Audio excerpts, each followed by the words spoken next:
Polda Jawa Barat membentuk tim gabungan memburu pelaku penyekapan di Kabupaten Bandung, Jawa Barat. Korban disekap kekasihnya selama 3 tahun, sementara keluarga dibuat percaya jika korban sedang merantau.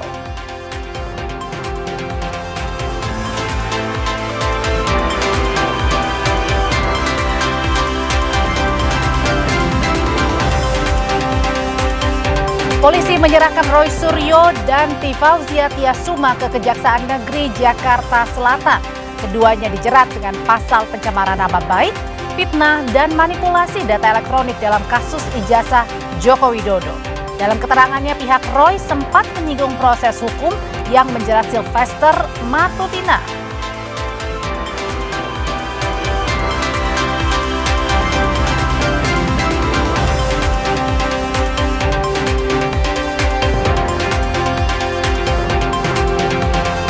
Perundingan Amerika Serikat dan Iran di Swiss sempat memanas setelah delegasi Iran meninggalkan ruang negosiasi atau walkout karena protes terhadap ancaman dari Presiden Donald Trump yang dilontarkan melalui unggahan di akun Truth Social.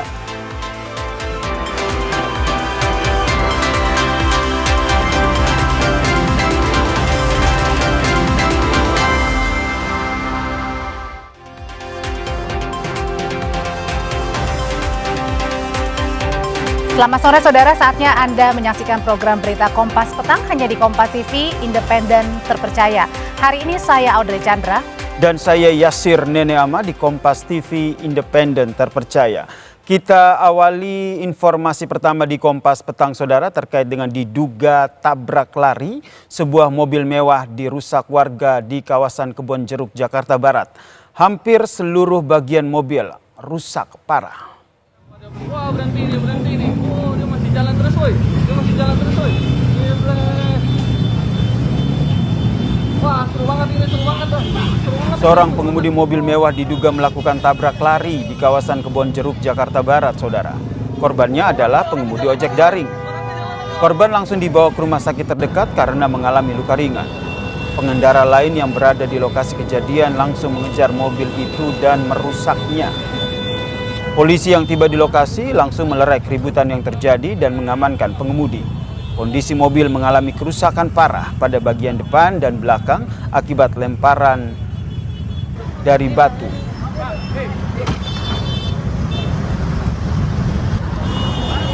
Angkat, ini mau bawa, udah bawa. Depan warteg Mercu Buana. Ini tuh mobil keluar dari jalur. Papasan nih adu banteng dengan motor Grab. Grabnya sampai terpental, terbelah dua, motornya bang kayak gitu. Nah ini udah dikejar, baru berhenti di sini bang. Tempatnya di pinggir tol, ring road. Tadi kondisinya keadaannya ngebut atau gimana bang? Kalau pas nabrak dia ngebut bang. Cuman setelah nabrak dia udah nggak bisa ngebut tuh. Karena posisinya kapten mesinnya juga udah kena, jadi nggak bisa ngebut dia. Bang, untuk kondisi korbannya sendiri gimana bang? Kondisi korban tadi udah dibawa ke ambulans sih bang.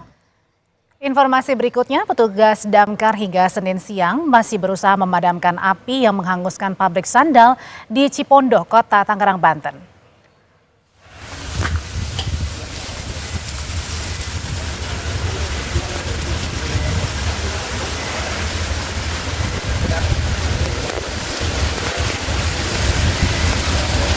Asap hitam saudara membumbung tinggi saat api menghanguskan 3 bangunan yang berada di pabrik sandal di Cipondoh, Kota Tangerang, Banten. Hingga Senin siang, upaya pemadaman masih terus dilakukan. Meski api belum sepenuhnya padam, petugas segera melokalisir api agar tidak meluas ke permukiman warga. Tidak ada korban jiwa dalam peristiwa ini.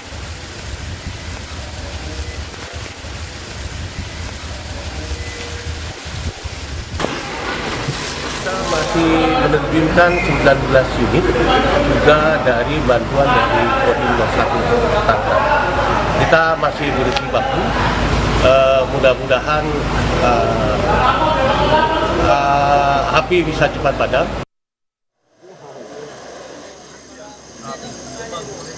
Sebuah pabrik sandal di kawasan Kiai Haji Agus Salim Cipondoh, Kota Tangerang, Banten pada Minggu malam terbakar. Area yang terbakar adalah lokasi penyimpanan bahan baku padat sejenis karet. Banyaknya bahan yang mudah terbakar membuat api dengan cepat membesar dan sulit dipadamkan. Polres Metro Tangerang Kota masih menyelidiki penyebab utama kebakaran.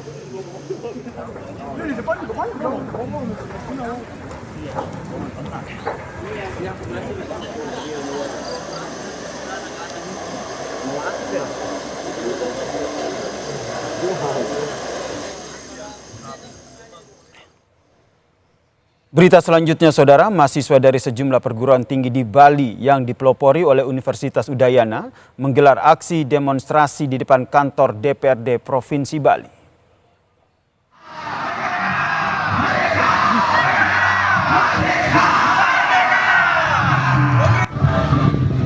Mahasiswa menyampaikan 16 tuntutan hasil kajian bersama yang secara garis besar menyoroti berbagai kebijakan pemerintah mulai dari isu energi dan ekonomi hingga tata kelola pemerintahan dan juga penegakan hukum. Mereka mendesak pembenahan skema pengelolaan energi terkait dengan kenaikan harga Pertamax, perbaikan kebijakan fiskal dan moneter, menyusul pelemahan nilai rupiah terhadap dolar Amerika Serikat, hingga evaluasi total program makan bergizi gratis dan Koperasi Desa Merah Putih. Sebentar, Kak.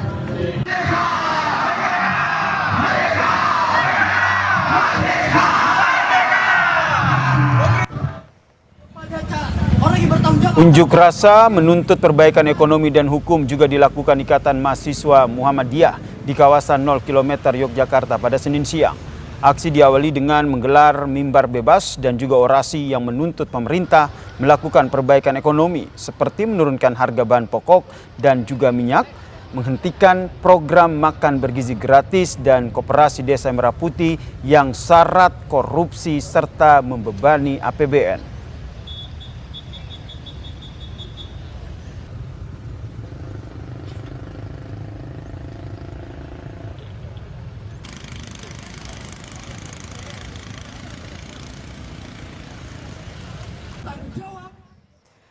Perkembangan terbaru dari aksi unjuk rasa mahasiswa di Denpasar, Bali. Kini kita sudah terhubung dengan jurnalis Kompas TV, ada Putu Farah dan juru kamera Jipayana Putra.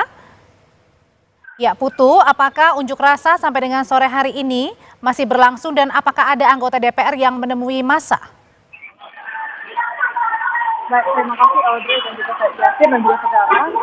Sore hari ini baru saja dilakukan aksi demonstrasi yang dilakukan oleh perwakilan mahasiswa dari berbagai universitas di Bali yang khususnya dipelopori oleh Universitas Udayana dan juga diikuti oleh berbagai organisasi eksternal kampus seperti MSI dan juga SNS. Jadi aksi tersebut sebetulnya direncanakan berlangsung pada pukul 1 siang WITA tadi, tapi mahasiswa bergerak dari titik parkir timur lapangan Niti Mandala Ronon itu dari pukul 3 sore WITA tadi.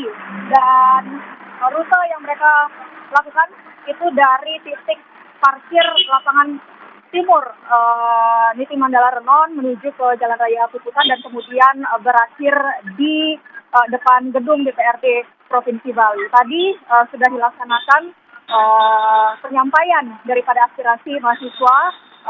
Semuanya berjalan dengan tertib, mereka berorasi satu persatu menyampaikan aspirasi mereka dan aksi ini juga sudah dihadiri oleh dari beberapa dewan di pihak DPRD Provinsi Bali yang diantaranya adalah Bapak Ikomang Nova Sewi Putra selaku Wakil Ketua 3 DPRD Provinsi Bali, kemudian juga ada Bapak Imade Suparto selaku Ketua Fraksi PDIP DPRD Provinsi Bali dan juga Anak Agung Gede Agung Suyoga selaku anggota Komisi 1 DPRD Provinsi Bali. Dan informasinya bahwasanya dari pihak Dewan sendiri sudah menerima aspirasi yang sudah disampaikan oleh mahasiswa dan di aksi demonstrasi pada hari ini terdapat 16 tuntutan yang mereka bacakan yang menyoroti sebetulnya pemborosan anggaran APBN yang paling mereka soroti seperti persoalan korupsi, kemudian ada juga persoalan MBG, mereka meminta evaluasi total mengenai program MBG, kemudian juga ada Koperasi Desa Merah Putih, kemudian juga pelemahan nilai rupiah terhadap dolar Amerika Serikat. Kembali ke studio. Ada beberapa tuntutan yang disuarakan mahasiswa di Denpasar, Bali dan anggota DPRD juga sudah menemui massa. Berikutnya sekarang kita ke Semarang, Jawa Tengah karena di sana juga sedang berlangsung aksi mahasiswa yang berlangsung tepatnya di Semarang, Jawa Tengah. Tuntutannya adalah sama, yakni mengenai perbaikan ekonomi. Lalu bagaimana informasi terbarunya? Kita akan sapa jurnalis Kompas TV, ada Jinawi Rana dan juru kamera Senot Puji. Jinawi, kalau tadi ada sejumlah aspirasi yang disuarakan teman-teman mahasiswa di Denpasar, Bali, bagaimana di Semarang? Ya baik Audrey dan juga saudara, kalau di Kota Semarang sendiri ini memang merupakan rangkaian dari banyak aksi yang terjadi selama setidaknya 1 pekan terakhir. Ya kalau kita hitung dari pekan lalu ini mereka menyampaikan aspirasi yang sama dan tentunya juga dengan hari ini juga melakukan penuntutan aksi yang sama. Namun memang ada yang berbeda di aksi pada hari ini karena ini memang aliansi-aliansi dari mahasiswa atau dari ekstra mahasiswa luar kampus. Ini adalah dari Pergerakan Mahasiswa Islam Indonesia yang terdiri dari koordinasi seluas Jawa Tengah. Jadi dari beberapa daerah di Jawa Tengah turun tepatnya di Jalan Pahlawan Kota Semarang. Ini setidaknya ada 2 titik aksi yang dilakukan mulai dari jam 3 sore tadi. Yang pertama ada di Polda Jawa Tengah, kemudian yang kedua adalah di tempat saya berdiri yakni di depan gedung DPRD Jawa Tengah yang bertempatan sama di Jalan Pahlawan Kota Semarang. Nah, sama dengan sebelumnya ada tuntutan yang disampaikan oleh mahasiswa adalah mengenai perbaikan ekonomi dan juga mereka pada hari ini memiliki tema yang berbeda yakni mengevaluasi total Kabinet Merah Putih. Nah, kemudian salah satu tuntutan yang menjadi poin adalah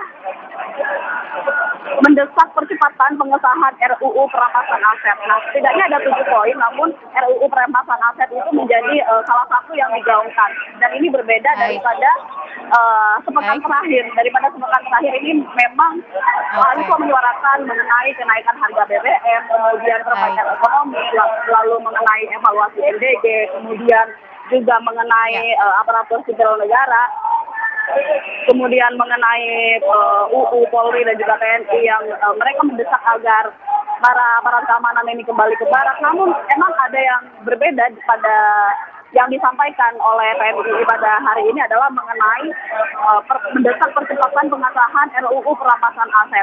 Nah, kalau di belakang saya ini memang sudah berlangsung selama setidaknya 1 jam. Nah, ini masih terpantau kondusif dari 1 jam berlangsung. Namun memang pada sampai saat ini masih belum ada pihak dari DPRD Jawa Tengah yang datang untuk menemui mahasiswa dan melakukan diskusi secara langsung. Baik, terima kasih untuk laporannya Jinawi Rana dan juru kamera Senot Puji. Sebelumnya dari Denpasar, Bali ada Putu Farah sama-sama melangsungkan aksi demo hari ini di berbagai tempat Denpasar dan juga Semarang. Terima kasih teman-teman. Usai jeda di Kompas Petang, saudara, kami hadirkan informasi Polda Jawa Barat membentuk tim gabungan memburu pelaku penyekapan di Kabupaten Bandung, Jawa Barat. Korban disekap kekasihnya selama 3 tahun. Sementara keluarga dibuat percaya jika korban sedang merantau.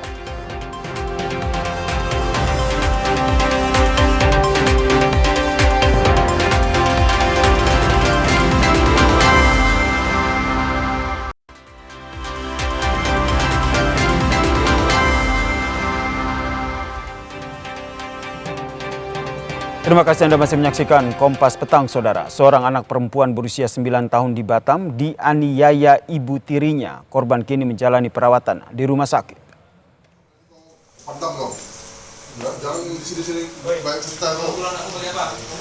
Video amatir warga ini, saudara, merekam saat korban penganiayaan diselamatkan komunitas andalan driver online kota Batam. Kasus ini berawal saat sang ayah mengirimkan sebuah video di komunitas driver online untuk meminta bantuan makanan. Saat komunitas driver hendak beri bantuan ditemukan seorang anak dengan penuh luka, saudara. Korban dan pelaku langsung dibawa ke polsek setempat.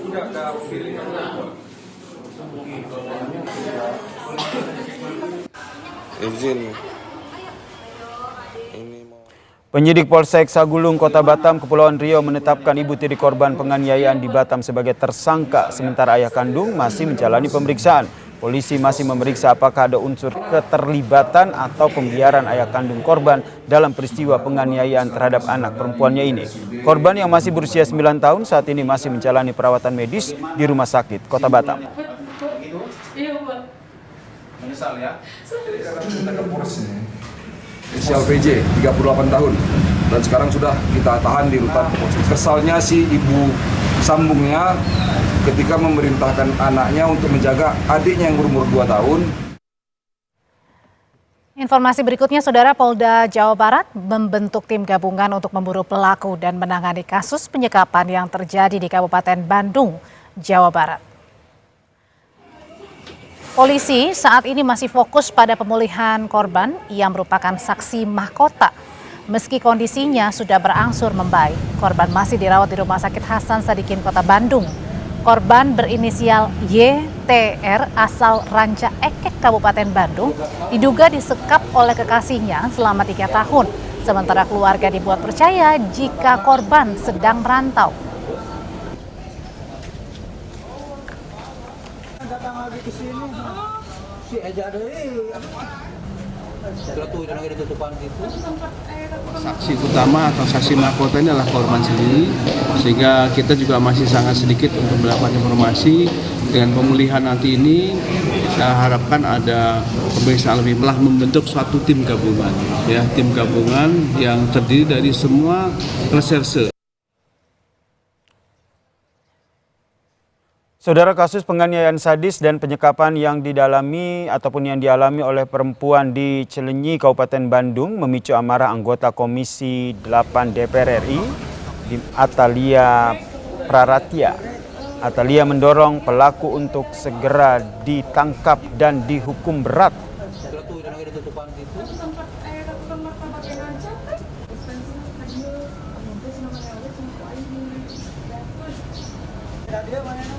Penting adalah orangnya dicari, harus dapat dan harus diberikan hukuman yang setimpal, begitu.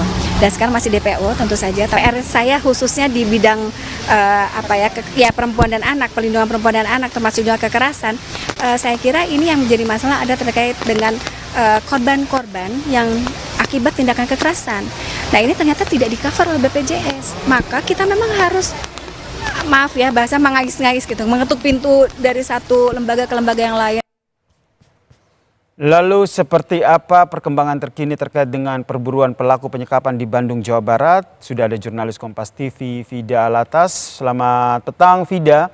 Apakah saat ini polisi sudah mengetahui pelaku penyekapan ini masih berada di Bandung atau sudah melarikan diri ke wilayah lain, Vida?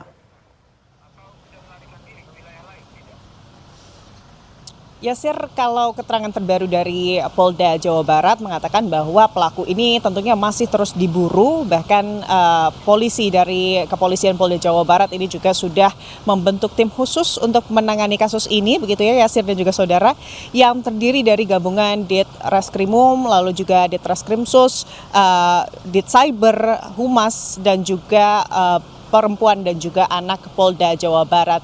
Ini tentunya dibuat atau dibentuk Yasir dan juga saudara untuk mempercepat pembekukan atau penemuan dari terduga pelaku penyekapan wanita di Kabupaten Bandung, begitu Yasir dan juga saudara.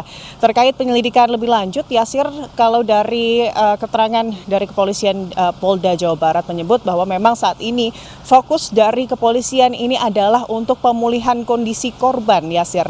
Karena memang korban ini menjadi saksi mahkota dalam kasus ini. Karena memang keterangan saksi ini masih dinilai terbatas oleh pihak kepolisian, sehingga keterangan utama dari korbanlah yang diharapkan ini dapat melancarkan proses penyelidikan pihak kepolisian terkait kasus penyekapan yang memang ini sudah berlangsung selama kurang lebih 3 tahun, Yasir dan juga saudara, dan juga korban ini ditemukan dalam kondisi yang sangat mengenaskan, sehingga tentunya keterangan dari korban terkait terduga pelaku dan tentunya bagaimana apa saja hal yang terjadi begitu ya selama 3 tahun ke belakang ini menjadi penting. Tentunya pihak kepolisian ini berharap begitu ya dengan foto-foto yang juga sudah disebar oleh Polda Jawa Barat ke masyarakat ini bisa kemudian membantu terkait pengungkapan dari keberadaan terduga pelaku. Tapi saat ini Yasir dan juga saudara tentunya tadi fokus dari kepolisian adalah pemulihan kondisi korban dan juga tentunya meminta masyarakat ini juga dapat membantu begitu ya, terkait jika kemudian melihat seseorang dengan ciri-ciri tersebut, ini diharapkan bisa melapor begitu ke polisi. Ya, Sir. Itu tadi soal pelaku. Lalu bagaimana dengan kondisi korban saat ini, Vida? Kondisi korban saat ini disebut berangsur membaik, Yasir dan juga saudara. Tadi sejumlah tokoh ini juga hari ini dijadwalkan untuk kemudian menjenguk korban, begitu ya. Di antaranya kalau hari ini ada Gubernur Jawa Barat Deddy Mulyadi, lalu juga sebelumnya ada anggota Komisi 8 DPR RI Atalia Praratya. Dan yang terbaru, Yasir dan juga saudara, ini Bupati Kabupaten Bandung ini juga menjenguk korban yang saat ini masih dirawat di Rumah Sakit Hasan Sadikin, Kota Bandung. Secara umum, Yasir, Bupati Bandung ini menyebut bahwa kondisinya baik, tapi lebih lengkapnya, Yasir, berikut kami akan tampilkan perbincangan kami dengan Bupati Bandung, Yasir. Turut berduka cita dan tentunya kejadian ini jangan sampai terjadi lagi. Pemulihan ini tetap dilakukan oleh Rumah Sakit Hasan Sadikin. Secara administrasi dan teknis segala macam ini kita urus juga sama bareng-bareng. Sedang di ruang isolasi yang ditunggu oleh ibunya. Kelihatannya sudah mulai pulih ya, dan tadi setelah pulih nanti kembali ke rumahnya. Nah, setelah ke rumahnya nanti ada operasi kelanjutan.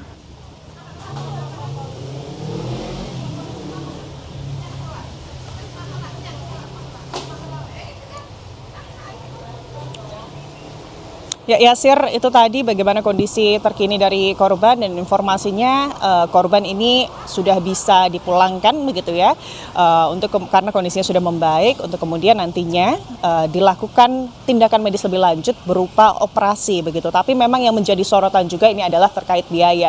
Tidak hanya tadi Bupati Bandung, anggota Komisi 8 DPR RI Atalia Praratya juga menyebut atau menyinggung terkait hal tersebut. Diharapkan ini masyarakat ini juga bisa ikut membantu untuk kemudian menyokong biaya pengobatan dari korban, karena memang kalau untuk korban kekerasan ini tidak ditanggung oleh BPJS. Yasir. Terima kasih atas informasinya jurnalis Kompas TV Vida Latas dan juga juru kamera Nandar dari Bandung, Jawa Barat. Tetaplah di Kompas Petang, saudara. Berkas perkara berikut tersangka kasus pencemaran nama baik kasus ijazah Jokowi, Roy Suryo dan Dr. Tifa diserahkan ke Kejaksaan Negeri Jakarta Selatan.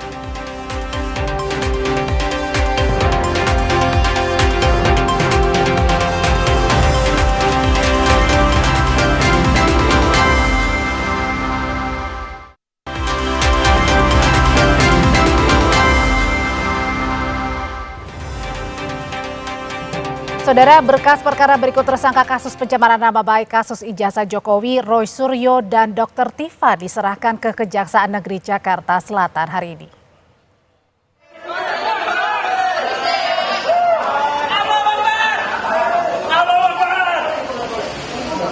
Setibanya di gedung Kejaksaan Negeri Jakarta Selatan, tersangka Roy Suryo dan Dr. Tifa langsung masuk dengan pengawalan ketat. Tidak ada komentar baik Roy maupun Dr. Tifa atau Tifauzia Kusuma. Polisi menyatakan setelah melalui tahapan penyidikan, berkas keduanya sudah dinyatakan lengkap atau P21 dan siap dilimpahkan kejaksaan untuk disidangkan.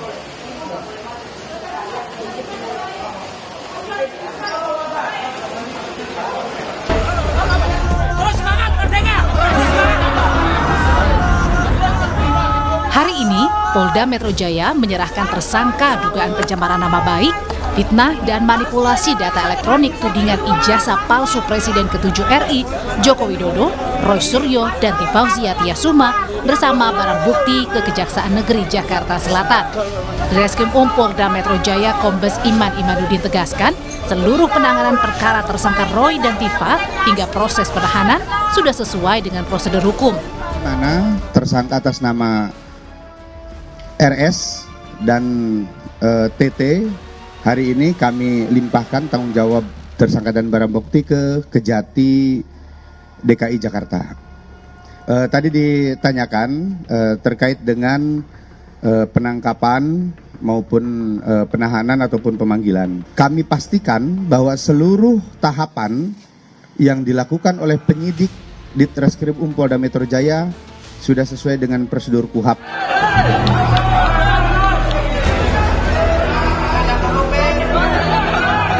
Sementara kuasa hukum tersangka Roy Suryo, Ahmad Kozinudin meminta Kejaksaan Negeri Jakarta Selatan tidak menahan Roy Suryo dan Tifauziah Tiasuma.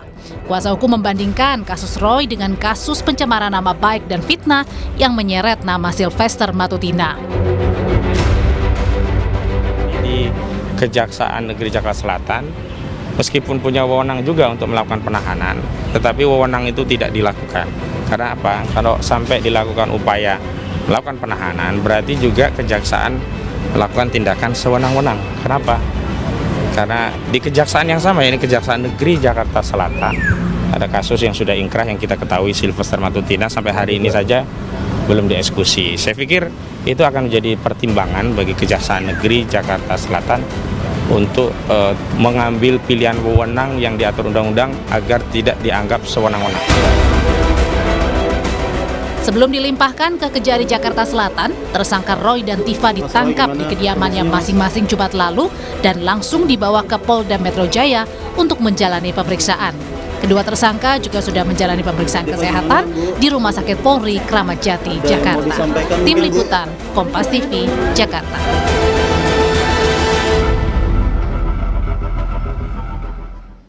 Seiring ditangkapnya Roy Suryo dan Tifauziah Tiasuma alias Dr. Tifa, kuasa hukum Roy Suryo berulang kali mempertanyakan relevansi penahanan kliennya dan membandingkannya dengan perlakuan hukum terhadap Ketua Umum Solidaritas Merah Putih Sylvester Matutina yang hingga kini belum menjalani hukuman setelah vonis 1 tahun 6 bulan penjara atas kasus fitnah terhadap Yusuf Kalla. Kita akan membahasnya sore ini bersama Abdul Ghafur Sanghaji, pengacara Roy Suryo. Bang Sanghaji, selamat sore.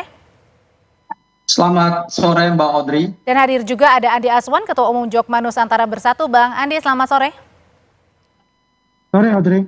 Saya mau ke Bang Sanghaji dulu. Bang Sanghaji, setelah hari ini tadi tersangka Roy Suryo dan juga Dr. Tifa ini sudah diserahkan, dilimpahkan ke Kejaksaan Negeri Jakarta Selatan. Anda saat ini masih ada di Kejari. Apalagi yang ditunggu, Bang?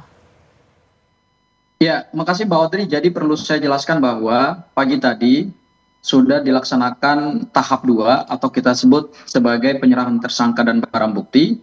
Dan secara hukum maka telah beralih tanggung jawab hukum dari penyidik Polda Metro Jaya menjadi tanggung jawab dari kejaksaan yang penuntutannya akan dilakukan oleh Kejaksaan Negeri Jakarta Selatan. Ya. Kemudian yang kedua, tadi juga Mas Roy dan Bu Tifa, karena saya kebetulan juga yang ikut mendampingi, ada 4 anggota tim kuasa hukum yang mendampingi 2 tersangka. Untuk Bu Tifa dipimpin oleh Pak Al-Katiri dan Pak Ramdansyah. Kemudian untuk Mas Roy, Bang Refli Harun dan saya yang mendampingi, jadi hanya 4 lawyer yang mendampingi para tersangka. Kemudian dilakukan tanya jawab atau kita sebut sebagai pemeriksaan awal. Nah, menariknya di dalam pemeriksaan tadi ada pernyataan usulan atau usulan dari atau pertanyaan dari jaksa penuntut umum kepada para tersangka, yaitu apakah mau berdamai atau mengajukan restoratif justice dengan Pak Joko Widodo. Secara tegas Mas Roy dan Bu Tifa menyatakan menolak untuk melakukan restoratif justice, apalagi berdamai dengan Pak Joko Widodo. Oke, dan artinya ketika kemudian sudah ditolak, ada permintaan dari jaksa penuntut umum. Kenapa Mbak Audrey? Akhirnya setelah menolak untuk permintaan tadi atau pertanyaan tadi apakah akan restoratif justice atau enggak, akhirnya pihak dari Kejari balasannya apa atau jawabannya? Jawaban kami adalah Mas Roy menolak untuk melakukan restoratif justice, apalagi berdamai dengan Pak Joko Widodo, karena mereka merasa, terutama juga oleh Bu Tifa, karena mereka merasa bahwa apa yang menjadi dasar penetapan tersangka dan kemudian akan masuk dalam tahap penuntutan, baik pasal 310, 311 yang menjadi delik pencemaran nama baik dan fitnah, ataupun juga pasal 32, 35 yang menjadi delik pengrusakan dokumen elektronik, itu sama sekali tidak sesuai dengan peristiwa yang sesungguhnya. Artinya sampai sejauh ini kami tentu masih mengedepankan asas praduga tidak bersalah. Dan itu memang harus dipegang teguh, baik oleh penyidik Polda Metro Jaya juga oleh penuntut umum. Sepanjang belum terbukti perbuatan tersebut, maka tidak bisa kita mengambil satu kesimpulan bahwa mereka telah melakukan pencemaran dan fitnah terhadap. Tapi kemudian penahanannya artinya masih terus berlanjut ya di Kejari ya, Bang? Iya, terakhir setelah serangkaian pemeriksaan tadi, kemudian juga sudah diperlihatkan kepada kami beberapa barang bukti, meskipun ijazah Pak Jokowi belum diperlihatkan, Oke, baik. tetapi berkoper-koper barang buktinya nih. Ya, berkoper-koper, Oke. kemudian berkas perkaranya juga Langsung Haji. mungkin hampir 1 meter lebih. Dan Oke. kami lagi menunggu untuk apakah dilakukan penahanan lanjutan atau tidak. Oke, Bang, sambil menunggu ini dari pihak Kejari apakah akan ada lanjutan penahanan atau tidak dari pihak Kejari. Nah, tadi kuasa hukum sesama yakni Bang Kosinudin ini selalu menyuarakan, menyinggung soal kasus Sylvester Matutina yang juga sama-sama ditangani oleh Kejaksaan Negeri Jakarta Selatan yang sudah vonis 1 tahun 6 bulan penjara tapi kemudian belum ada eksekusinya. Sebenarnya kenapa menyinggung kasus antara klien Anda Roy Suryo dan Dr. Tifa dengan Sylvester? Singkat aja Bang, sebelum saya ke Bang Andi nih. Iya, karena gini, ini perkara sebenarnya kan perkara utamanya kan pencemaran nama baik. Ya, tetapi kemudian disusupkan pasal 32 dan pasal 35. Pencemaran nama baik itu kan ancaman pidananya rendah. Ini kan perbuatan pidana yang kita kategori perbuatan sedang. Pencemaran itu kan ancaman pidananya kalau pasal 310 sekarang berubah menjadi pasal 433 itu ancamannya cuma 9 bulan. Fitnah yang diatur dalam pasal 311 diubah menjadi pasal 434 ancamannya cuma 2 tahun. Meskipun Tetapi ada tambahan pasal juga Undang-Undang ITE. Iya gini, kalau kita bicara dasar laporan ini kan pencemaran nama baik. Semua pelaku tindak pidana pencemaran nama baik itu tidak pernah ditahan. Rasman Arief Nasution tidak pernah ditahan. Kemudian Sylvester Matutina sampai hari ini kita nggak tahu ada di mana.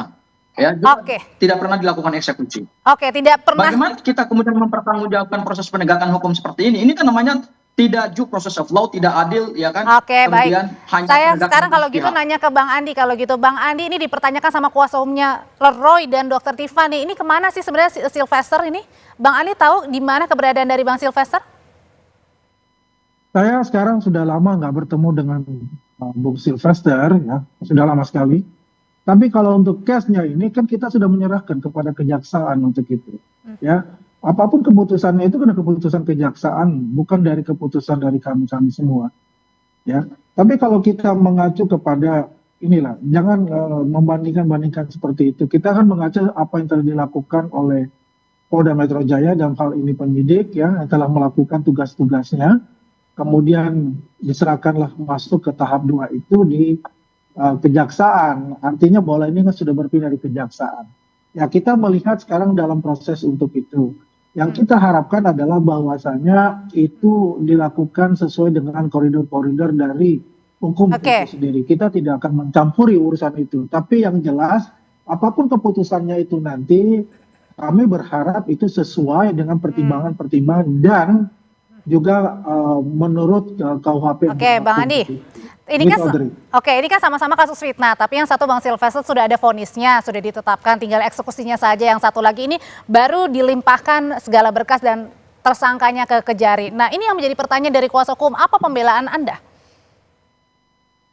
Kalau kita bicara pembelaan, ya bukan kapan kita harus membela gitu. Kalau misalnya bicara tentang kasus yang menimpa dari Bung Sylvester itu adalah kasus yang memang sudah lama juga, ya tinggalkan keputusan itu kita serahkan kepada hukum gitu, ya. Bagaimana dari kejaksaan apa mengadukan eksekusi atau tidak kan kita menyerahkan itu. Kita tidak mencampuri, sekali lagi tidak mencampuri urusan tersebut. Yang kita fokus itu adalah sekarang ya bagaimana yang dikatakan pencemaran nama baik, fitnah, dan juga ada undang-undang ITE-nya di dalam, ya. Jadi kita tidak bisa mengatakan bahwasanya itu hanya pencemaran dan fitnah, karena ini sudah terbukti ada undang-undang ITE juga yang ada mensreanya dan juga sudah ditetapkan sebagai tersangka, ya. Berarti jadi menurut Anda sendiri wajar ketika jadi menurut Anda sendiri wajar ketika meskipun sudah ditetapkan sebagai tersangka kemudian ditahan? Ya itu kan makanya saya bilang kalau bicara tahan dan menahan itu kan keputusan dari kalau sekarang di kejaksaan, ya kejaksaan yang menentukan itu gitu. Ya, tidak bisa kita ya yang katakanlah ya melakukan suatu kegiatan yang melawan hukum itu terus kita meminta atau memaksa bahwa kita nggak ditahan. Ya itu kan semua keputusan kita serahkan kepada kejaksaan. Diserahkan tuh katanya Bang Sang Haji ke kejaksaan. Ya, penegakan hukum itu kan berimbang dan adil.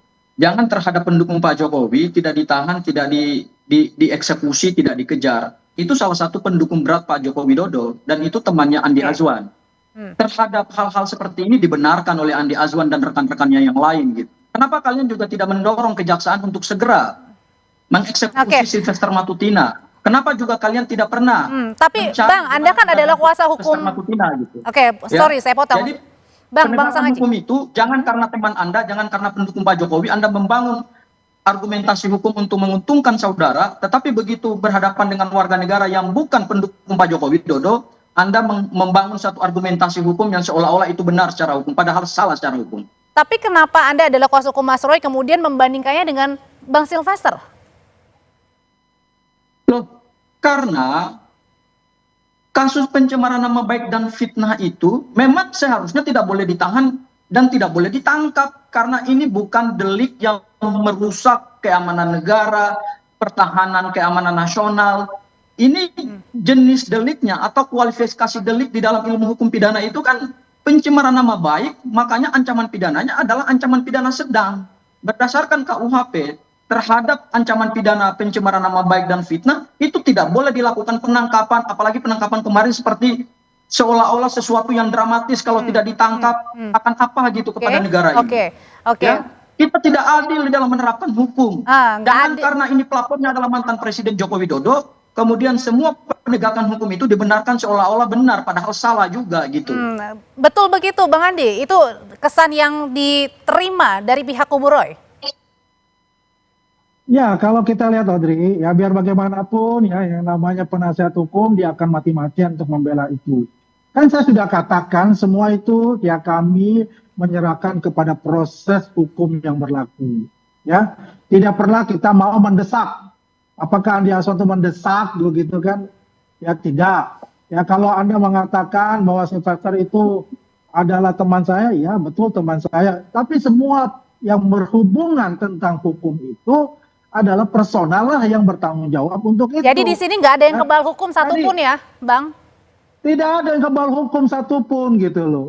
Ya, kalau lepas untuk dari yang temannya dikatakan oleh mereka, yang dikatakan oleh mereka selalu mendorong tahan Roy Suryo, ya, untuk mencari loh. Mereka inginkan kalau teman-temannya mereka yang ditersangkakan mereka bela habis-habisan. Adalah ya kejaksaan lah yang mencari untuk itu, kejaksaan lah yang memutuskan gitu loh.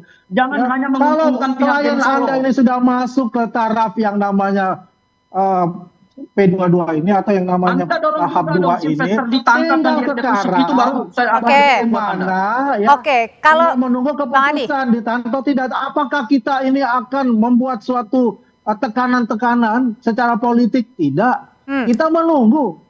Semoga saja bahwasannya kejaksaan ini memberikan jalan yang terbaik buat kita semua. Termasuk juga dengan kasusnya Bang Sylvester, kawan Anda, Bang. Ya, semuanya. Karena sudah inkrah, sudah berkekuatan hukum tetap, tinggal eksekusinya aja. Makanya kita bilang silahkan, ya itu ada keputusan itu bukan di kami. Keputusan itu ya adalah di kejaksaan, ya bukan di kita. Oke, Bang Sang Haji itu katanya nggak ada yang kebal hukum itu. Fokus kita ini adalah mengawal ya proses yang di ijazah asli Pak Jokowi dituduh palsu ini sudah masuk ke tahap 2. Kita melihat, kita menunggu Mbak Audrey, ya, apapun keputusan yang ada oleh nanti dari kejaksaan untuk itu. Begitu. Oke, kenapa Bang Sang Haji? Oke, Mbak Audrey, ada satu lagi sebenarnya menarik ini. Ini akan jadi tantangan kami dan ini akan jadi perkara hukum baru. Ternyata tadi berdasarkan hasil pemeriksaan berkas perkara dan penyusunan surat dakwaan, laporan Andi Kurniawan, Lecumanan, dan kemudian Samuel Sweken itu ditolak dan digugurkan oleh jaksa penuntut umum di dalam surat dakwaan. Artinya pihak Pradi Bersatu, teman-temannya Andi Azwan yang selama ini berkoar-koar, tangkap dan tahan, ternyata laporan mereka ini adalah laporan palsu. Karena laporan mereka itu tidak diterima oleh jaksa penuntut umum dan tidak akan dibuktikan dalam surat dakwaan karena laporan mereka 3 orang itu telah digugurkan dalam PS19. Saya yang tanya kepada jaksa penuntut umum langsung dan saya mendapatkan konfirmasi langsung. Artinya terhadap laporan-laporan palsu ini yang selama ini Roy Suryo dan Dr. Tifa dikatakan telah melakukan penghasutan, dikatakan telah melakukan ujaran kebencian berdasarkan sara dan lain-lain seterusnya, itu ternyata laporan mereka itu semua digugurkan oleh kejaksaan. Artinya akan ada konsekuensi hukum ke depan. Oke, Bang Sanghaji. Ini orang-orang pendukung Pak Jokowi ini yang selama ini bikin ribut.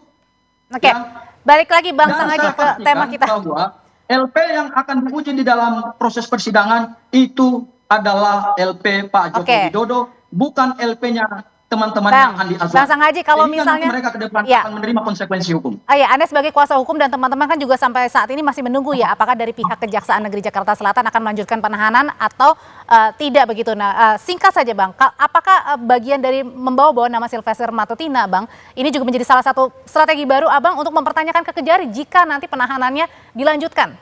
Singkat aja Bang. Sebetulnya ini bukan strategi. Strategi itu nanti strategi pembelaan.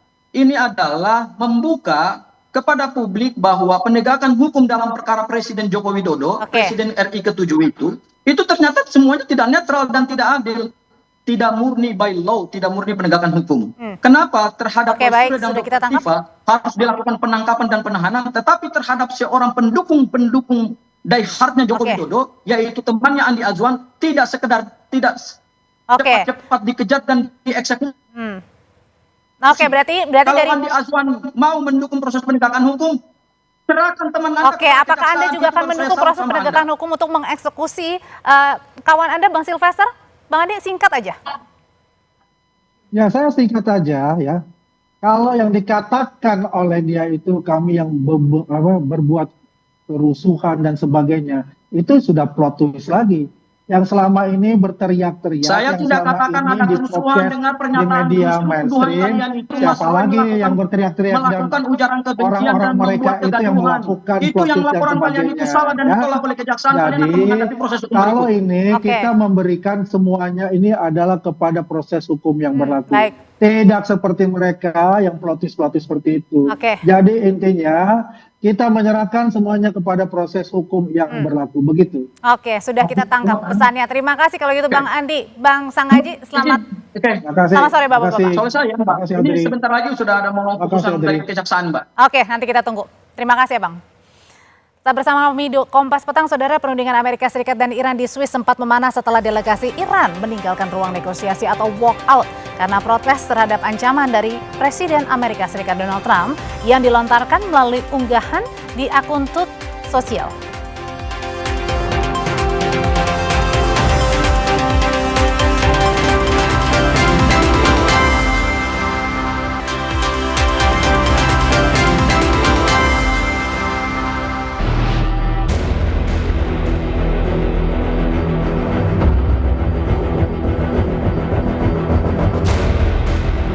Proses mencapai perdamaian Iran dan Amerika kembali terganjal usai delegasi Iran memutuskan untuk meninggalkan meja perundingan damai di Bergenstock, Swiss.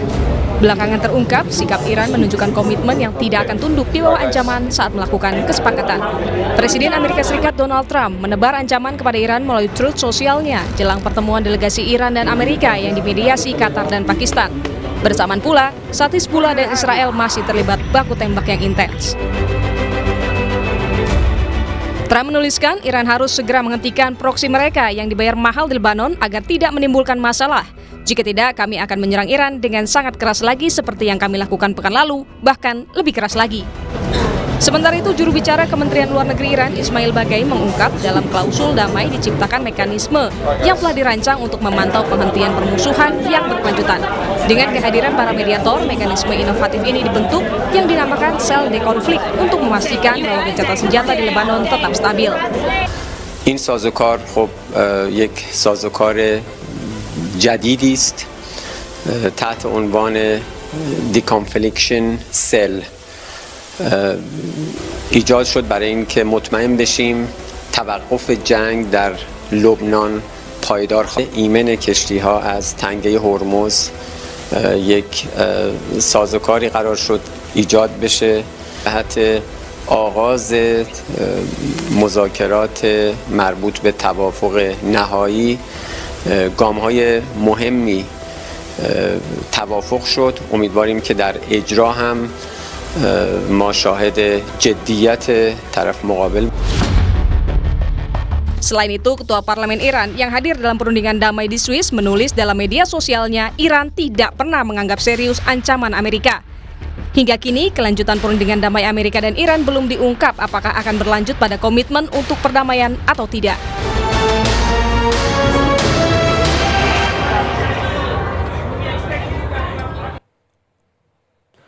Saudara, ketegangan geopolitik dunia kembali memanas setelah delegasi Iran sempat melakukan aksi walkout dari perundingan damai dengan Amerika Serikat di Swiss.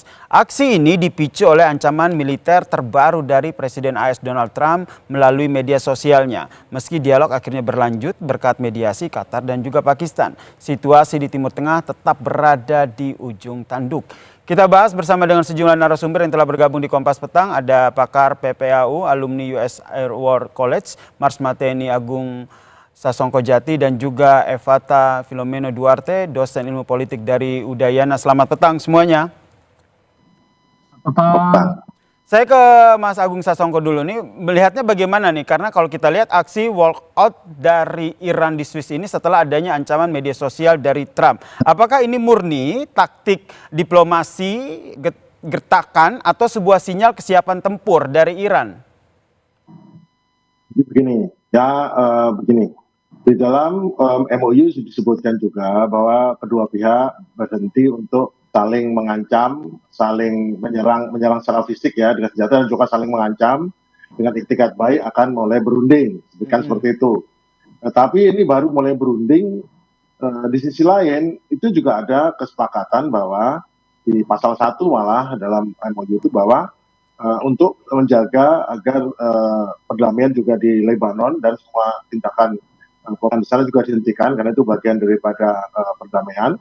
Namun itu tetap saja Israel menyerang sasaran-sasaran, dan bahkan sasaran itu bukan sasaran militer saja, tapi menyerang sasaran sipil dengan tujuan jelas, yaitu untuk menghancurkan rumah-rumah, menghancurkan ini, jadi mencari kehidupan sehingga tidak bisa digunakan dan disuruh pergi orangnya. Itu juga disampaikan oleh Ben Gvir ya, Menteri Keamanan Nasionalnya itu. Jadi memang punya secara dan itu membuat Iran melakukan tindakan, dia menutup dari Hormuz, menyatakan menutup Hormuz.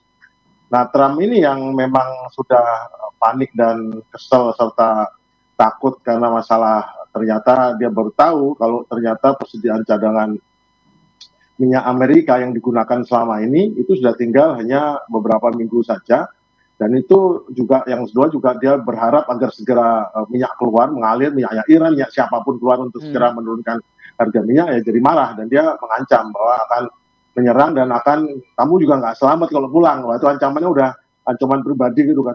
Ya sebagai negara yang bermartabat tentu saja keberatan Iran untuk tetap ada di ruangan itu dan dia keluar, namun tidak pergi. Sehingga yang kontang-panting ya orang Qatar dan Pakistan yang bolak-balik untuk menjaga ini aman. Namun ini bukan gertakan saja, karena pada saat yang sama itu diketahui juga bahwa seketika mereka pergi itu seketika juga rudal-rudal pesisir di sepanjang selatan daripada pantainya di Teluk Persia dan rudal-rudal lainnya yang juga berada di Isfahan dan lain-lain itu juga disiapkan, beberapa sudah dikeluarkan. Artinya memang Iran menggunakan titik asimetris. Jadi begini, mereka tidak saja siap, mereka menunjukkan saya juga siap. Kamu ngancam saya gitu meskipun dia nggak anggap remeh ancamannya. Oke, berarti tidak hanya gertakan saja ya Pak Agung ya, tapi ini juga bisa dikatakan sebagai sebuah, sebenarnya Iran sendiri juga siap jika dilakukan untuk perang. Kita tahan dulu dialognya karena kita akan menyampaikan informasi terbaru yang akan kami hadirkan berikut ini. Ini terkait dengan tersangka kasus ijazah Roy Suryo dan Dr. Tifa yang akan menyampaikan keterangannya, saudara. Yang Anda lihat ini adalah kuasa hukum dari tersangka Roy dan juga Tifa, Refli Harun. Sebelum pelimpahan, kami mengajukan surat kepada Kejaksaan Negeri Jakarta Selatan ini dan diterima pada pukul 8.25 ya. Dan surat itu intinya adalah kami meminta penangguhan dan atau tidak ditahan, karena memang ada perdebatan apakah sudah ditahan atau belum. Nah, pemeriksaan setelah beliau berdua masuk itu sudah selesai sesungguhnya pada pukul sebelum sholat zuhur dan makan siang. Ya kira-kira pukul 11. Dan kami harus menunggu, alhamdulillah walaupun agak lama sedikit, tetapi ya tidak menjenuhkan juga karena kami kemudian banyak sharing, banyak cerita dan lain sebagainya, diberikan makan yang baik juga, minum yang baik juga, dan akhirnya ya pada pukul ya hampir pukul 5 ini akhirnya kami mendapatkan kabar yang menggembirakan. Amin ya Allah. Allahu Akbar. Amin. Kabar menggembirakan itu bahwa kedua beliau itu tidak ditahan. Tidak ditahan. Tentu saja tidak ditahannya ini menuntut tanggung jawab kami dan kedua beliau ya.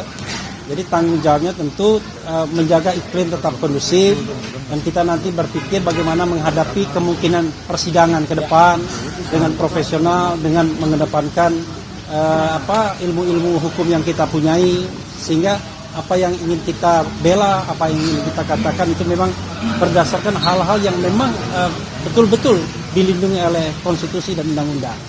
Nah, karena itulah terima kasih sekali lagi atas dukungannya, dan mudah-mudahan dukungan itu tidak pernah surut. Ya, tidak pernah surut, dan kemudian sekali lagi kami mengucapkan terima kasih. Saya ingin memberikan kesempatan kepada Mas Roy dan Dr. Tifa untuk menyampaikan sesuatu. Siapa yang mau duluan? Mas Roy, silakan Mas Roy. Ya. Allahu Akbar.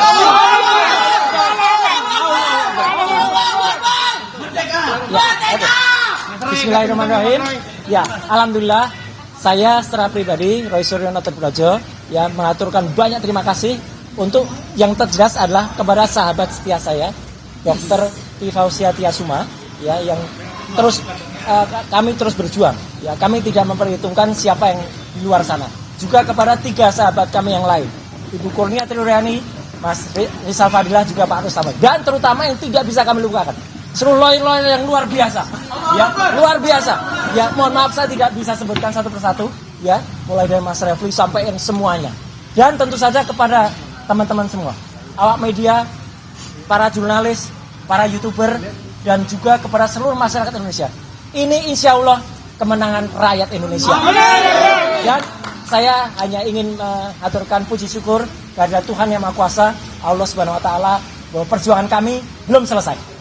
Sampai dengan hari ini kami masih akan terus berjuang menegakkan kebenaran yang ada. Dan mohon terus supportnya, dan insya Allah kami berdua tetap kuat, tidak seperti para pengkhianat. Terima kasih. Wassalamualaikum. Tolak RJ. Wassalamualaikum. Waalaikumsalam warahmatullahi wabarakatuh. Enggak pertanyaan enggak. Oke, silakan Dr. Tifa. Baik, assalamualaikum warahmatullahi wabarakatuh.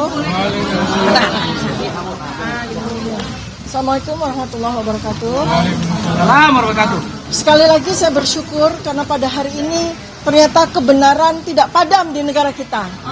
Kebenaran menyala dengan adanya pembebasan kami berdua pada hari ini.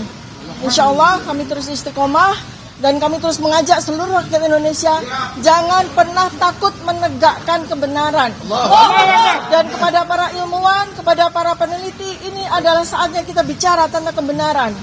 Kita dukung kebaikan bagi negara ini dengan semua ilmu yang kita miliki. Jangan pernah takut untuk bicara tentang kebenaran. Demikian yang bisa saya sampaikan. Assalamualaikum warahmatullahi wabarakatuh. Oke. Kalau ada yang mau tanya, yang akan jawab cuma lawyernya saja. Ya. Silakan. Jadi terkait penangguhan ini, poin-poin apa aja sih yang disampaikan hingga pada akhirnya jaksa memutuskan mengamini penangguhan penahanan dari Mas Roy? Kami bacakan sedikit ya, surat yang dibuat. Bang, kamera sih, Bang. Oke. Ini standar sesungguhnya ya. Untuk meminta penangguhan ini tidak ditahan berdasarkan pertimbangan hal-hal sebagai berikut. Bahwa klien kami selama ini mematuhi prosedur wajib lapor dengan baik, sehingga tujuan dari penahanan. Itu tadi saudara informasi terbaru terkait dengan Roy Suryo dan juga Tifa yang tidak ditahan oleh kejaksaan. Sebelumnya memang berkas perkara mereka sudah dinyatakan P21 atau lengkap sehingga sudah dilimpahkan ke kejaksaan. Dan saudara terkait dengan aksi walkout dari Iran, perbincangannya dengan sejumlah narasumber masih akan kami lanjutkan usai jeda berikut ini. Tetaplah bersama kami di Kompas Petang.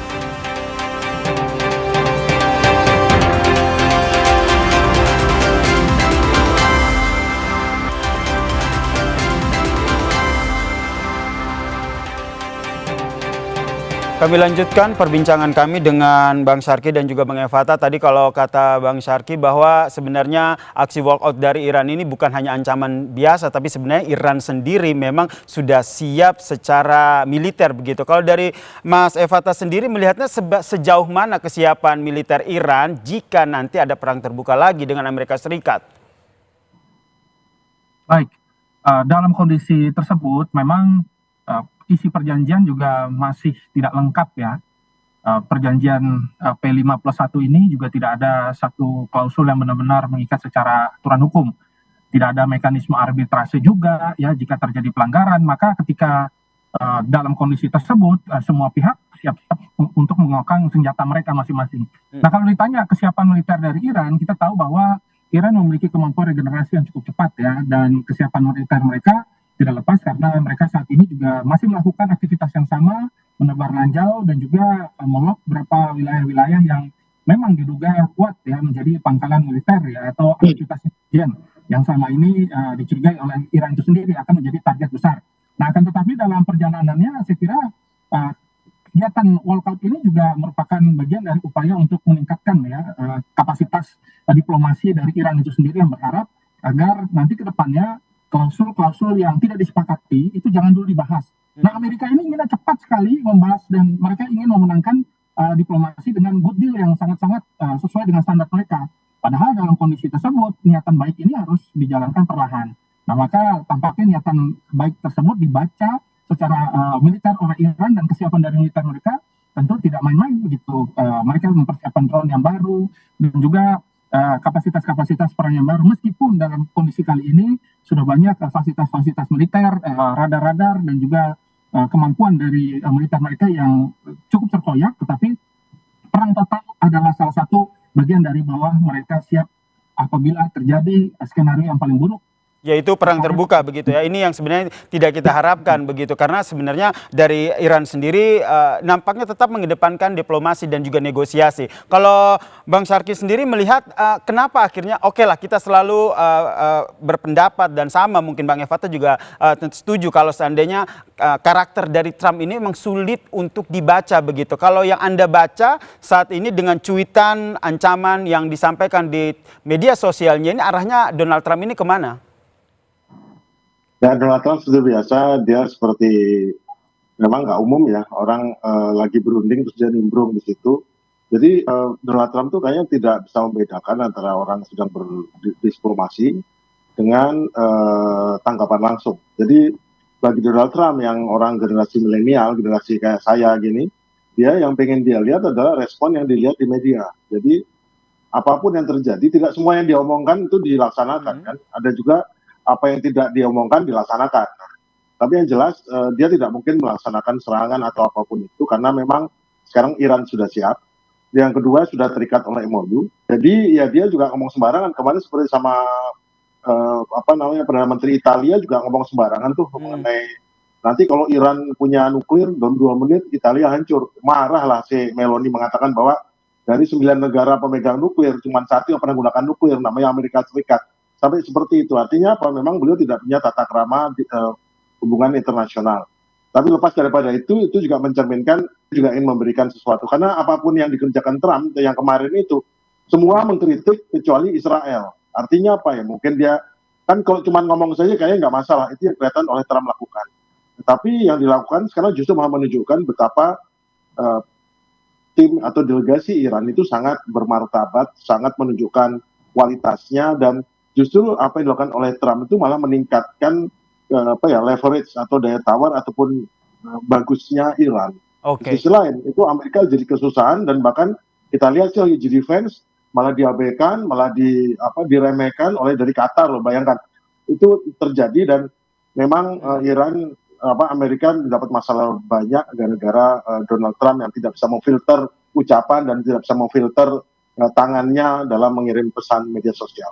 Ini yang masih kita nantikan ya, bagaimana perundingan antara kedua negara yang dilaksanakan di Swiss ini bisa membuahkan poin-poin yang tentu saja dapat mengakhiri perang yang terjadi di Timur Tengah. Kita nantikan seperti apa eskalasinya. Terima kasih Bang Syarki dan terima kasih Bang Evata telah berbagi perspektifnya di Kompas Petang. Salam sehat semuanya. Selamat sore. Dan saudara, usai jeda Kompas Petang masih akan kembali dengan sejumlah informasi penting dan menarik lainnya, di antaranya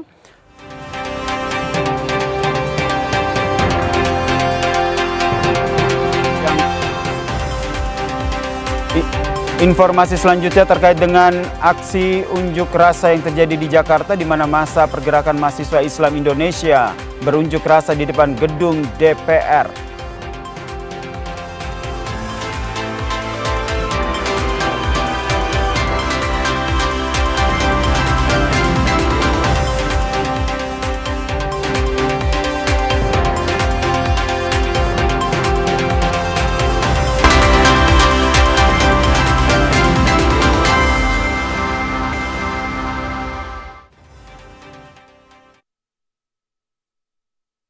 Dan saudara, ini adalah situasi terkini pantauan udara yang kami ambil dari depan gedung DPR RI Jakarta. Visual terbaru ini adalah aksi mahasiswa yang dilakukan oleh Masa Pergerakan Mahasiswa Islam Indonesia atau PMII yang berunjuk rasa di depan gedung DPR, saudara.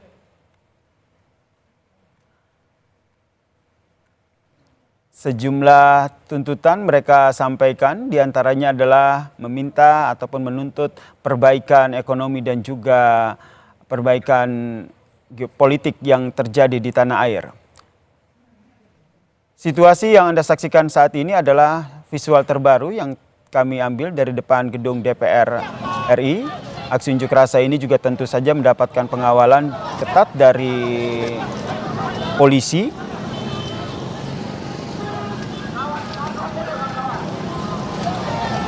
Visual yang Anda saksikan ini adalah visual terbaru, visual udara yang kami ambil dari depan jalan yang berada di depan gedung DPR RI Jakarta, saudara, yang berada di Senayan, Jakarta.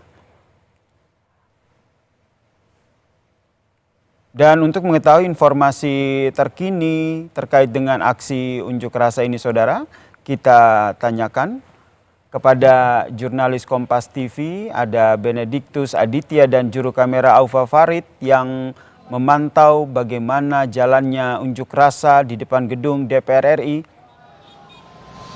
Bene.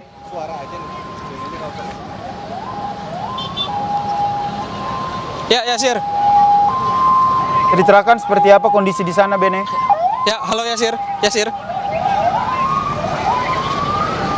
Ya, Yasir dan juga saudara, bisa saya sampaikan kepada Anda bahwa saat ini mahasiswa tengah bersitegang dengan pihak polisi begitu ya, karena tadi memang mahasiswa yang tergabung dalam PMII begitu, ini sempat membakar keranda begitu yang menjadi simbol matinya demokrasi, dan di mana mereka juga menuntut ada 5 poin tuntutan yang dibawa oleh mahasiswa dari PMII sejauh ini, di mana yang pertama adalah terkait dengan evaluasi total program makan bergizi gratis, yang kedua soal tinjau ulang menteri-menteri non-kompeten di dalam kabinet, yang ketiga soal meriset Badan Gizi Nasional dan hentikan program Koperasi Desa Merah Putih, juga sejahterakan guru, yang keempat tentang kembalikan kepercayaan publik, dan yang kelima tentang menegakkan pasal 33 Undang-Undang Dasar 1945 tentang kesejahteraan sosial.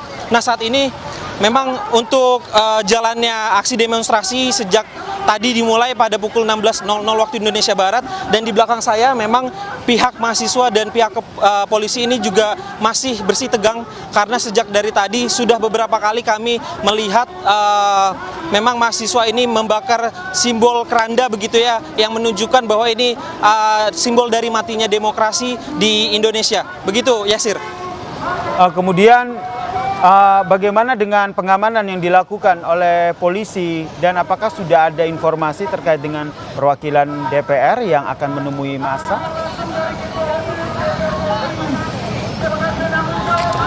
Ya, Yasir dan juga saudara, memang sejauh ini kami belum melihat adanya perwakilan begitu ya, baik dari mahasiswa yang dipanggil ke dalam gedung DPR ataupun dari perwakilan DPR yang menuju keluar ke depan gedung DPR MPR ini. Namun tadi memang setelah berorasi begitu ya, ini beberapa kali mahasiswa memang membakar keranda sebagai simbol matinya demokrasi di Indonesia. Itu yang tadi kami dengar dari orasi mahasiswa yang melakukan aksi pada sore hari ini, terutama dari Dan dari pihak kepolisian memang langsung membubarkan massa yang melakukan aksi pembakaran begitu ya, dan langsung memadamkan api yang ada di depan DPR ini. Begitu ya, Sir? Belum ada informasi mahasiswa perwakilan anggota DPR yang menemui para mahasiswa ini. Kemudian dari mahasiswanya sendiri kalau kita lihat kan demonya masih berlangsung. Apakah ada informasi dari massa sendiri akan membubarkan diri tepat waktu?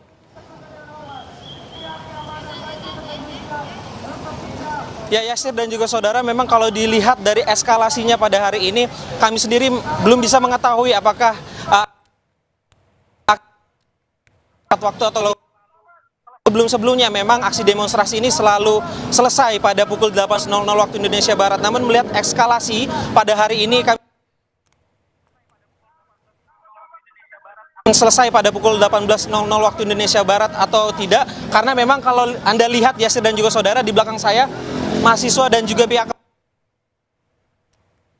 di mana ada juga mahasiswa yang berorasi tentang tuntutannya, yang tadi saya bacakan 5 tuntutan yang dibawa oleh teman-teman dari PMI ini. Begitu ya, Sir? Kalau dilihat dari pantauan udara saat ini, Bene, masih ada satu lajur di jalan depan DPR RI ini yang masih bisa dilewati. Rekayasa lalu lintasnya akan seperti apa nantinya yang Anda pantau dari sana? Karena mengingat ini sudah masuk jam pulang kantor.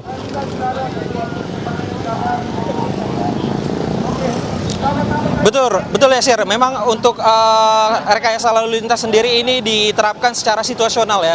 Karena mengingat tadi bersih tegang antara polisi dan juga mahasiswa baru saja terjadi, dan sebagian mahasiswa ini sempat memblokade jalanan yang berada di Jalan Gatot Subroto ini hingga menyisakan hanya satu lajur saja begitu. Nah, untuk para pengendara memang bisa melewati Jalan Gatot Subroto ini, melewati daerah GBK untuk menghindari jalan di depan gedung ini, Yasir. Baik, kita nantikan bagaimana jalannya aksi unjuk rasa di sana. Masih akan kami pantau ya bagaimana update-nya di sana. Terima kasih Benediktus Aditya atas informasinya. Dan situasi ataupun visual yang Anda saksikan saat ini adalah situasi terkini di depan gedung DPR RI Jakarta. Tampak aksi unjuk rasa masih berlangsung di depan gedung DPR. Ada 5 tuntutan yang disampaikan oleh para ataupun mahasiswa massa yang melakukan unjuk rasa di sana. Ada 5 tuntutan, diantaranya adalah perbaikan ekonomi. Jika dilihat memang penjagaan ketat dilakukan oleh polisi, terutama untuk mengatur arus lalu lintas yang ada di depan gedung DPR RI. Satu lajur masih bisa digunakan. Ini informasi penting untuk Anda, warga Jakarta yang ingin melewati wilayah Senayan, tepatnya di depan gedung DPR. Ini penting untuk bisa mengatur arus lalu lintas ataupun lokasi yang kalian lewati, saudara. Sejumlah orasi masih terus disampaikan, 5 tuntutan termaksud perbaikan ekonomi. Dan saat ini yang dinanti adalah apakah ada perwakilan anggota DPR yang akan menemui mahasiswa yang berunjuk rasa hari ini, saudara? Tetaplah di Kompas Petang, saudara. Usai jeda kami masih kembali lagi menemani Anda.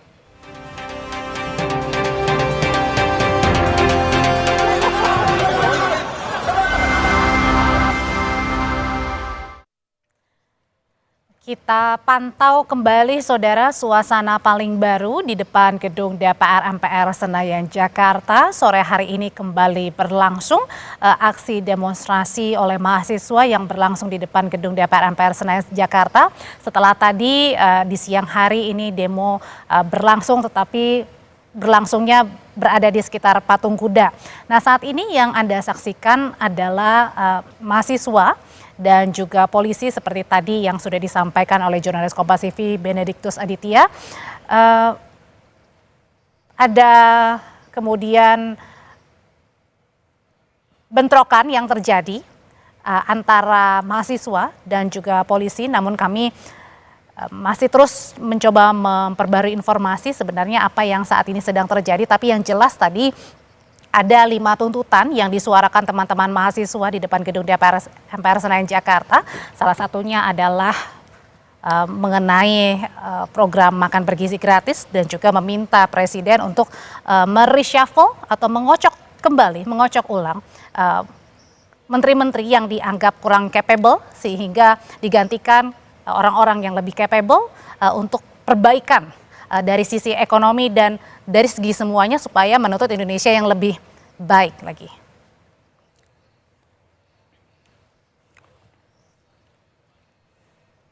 Dan informasi tadi saudara sekaligus menutup perjumpaan kita di Kompas Petang edisi kali ini. Saya Yasir Neneam. Dan saya Aude Chandra mengucapkan terima kasih. Selamat sore, sampai jumpa lagi.